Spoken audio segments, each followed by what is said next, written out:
এই ইন্দ্রাণী গাঙ্গুলি কথা দিচ্ছে তোমার সম্মান ফিরিয়ে দেবে, মাথা তুলে দাঁড়াও কুসুম, এমনটাই বলছে ইন্দ্রাণী। সম্পূর্ণ জানতে হলে চ্যানেলটি সাবস্ক্রাইব করে ভিডিওতে লাইক দিয়ে দেখতে থাকুন। কুসুম সিরিয়ালের নতুন পর্বে দেখা যায় আর আয়ুষ্মান তো চলে এসেছে সেই ডেরায় কুসুমকে বাঁচানোর জন্য। তখন অজয় নিজের ছুরিটা বের করে কুসুমের গলায় ধরে থাকে আর বলতে থাকে এক পাও এগোবে না, তাহলে কিন্তু এখানেই শেষ করে দেবো কুসুমকে। আর কুসুম তোমার কে হয় হ্যাঁ শুনি?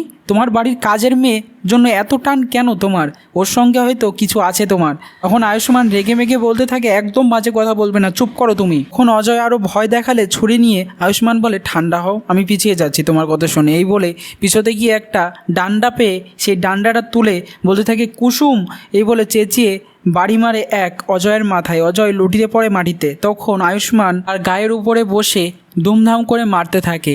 এত মার মারে সে আধমারা করে ফেলে। তারপরে কুসুম এদিকে বলতে থাকে ছোট সাহেব। তখনই কুসুমের কাছে গিয়ে আয়ুষ্মান তাকে গাড়িতে তুলে নেয়। এদিকে পালিয়ে যায় অজয়। কুসুমকে গাড়িতে তুলে ফিরিয়ে আনে বাড়িতে।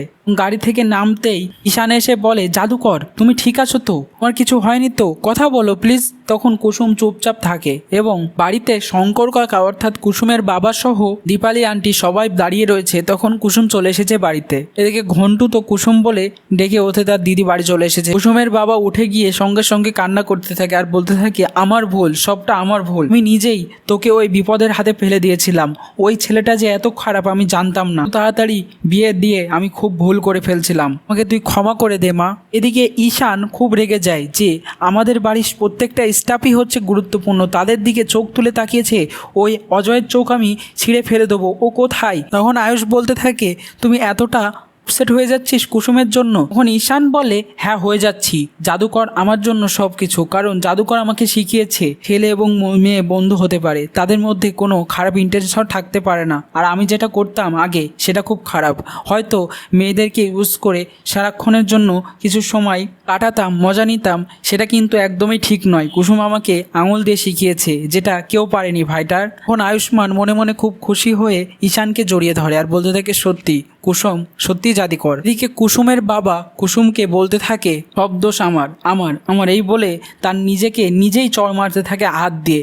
তখন কুসুম বাবার হাত ধরে ফেলে, বলতে থাকে এটা আমার কপালে ছিল বাবা, তোমার তো কোনো ভুল নেই। তুমি হলে তো আমার বিয়ে দেওয়ার জন্য একটা ভালো ছেলে দেখেছিলে, কিন্তু ও যে ভেতরে ভেতরে এরকম সেটা কিভাবে জানতে তুমি? আসলে আমার ভাগ্যটাই পোড়া, সুখ আমার কপালে নেই। তখন কুসুমের বাবা কষ্ট পেয়ে কুসুমকে জড়িয়ে ধরে। এদিকে ঘন্টু জিজ্ঞাসা করে কি হয়েছে, আমাকে কি বলবে? তখন কুসুমের বাবা বলে কিছু বুঝবি না, তুই এখান থেকে যা। ঘন্টু এসে আয়ুষ্মানকে জিজ্ঞাসা করতে আয়ুষ্মান বলতে থাকে যে একটা রাজরানীর গল্প শুনেছো, যেখানে রাজরানী এবং রাক্ষস থাকে, রাজরানীকে ধরে তুলে নিয়ে যাওয়ার জন্য খারাপ ইন্টেনশন জন্য। ঘন্টু বলে হ্যাঁ বুঝেছি, তাকে নিয়ে যায় কিন্তু রাজকুমার এসে তাকে বাঁচিয়ে নেয়। তুমি হলে আমার দিদির জীবনের সেই রাজকুমার। তখন আয়ুষ্মান কিছুটা লজ্জা পেয়ে চুপ হয়ে থাকে। এদিকে কুসুম তার বাবার কোলে মাথা রেখে শঙ্কর কাকা বলছে আজ আমার ভুলের মাসুল তোকে গুনতে হচ্ছে। তখনই ইন্দ্রাণী দরজা খুলে ঘরে প্রবেশ করে।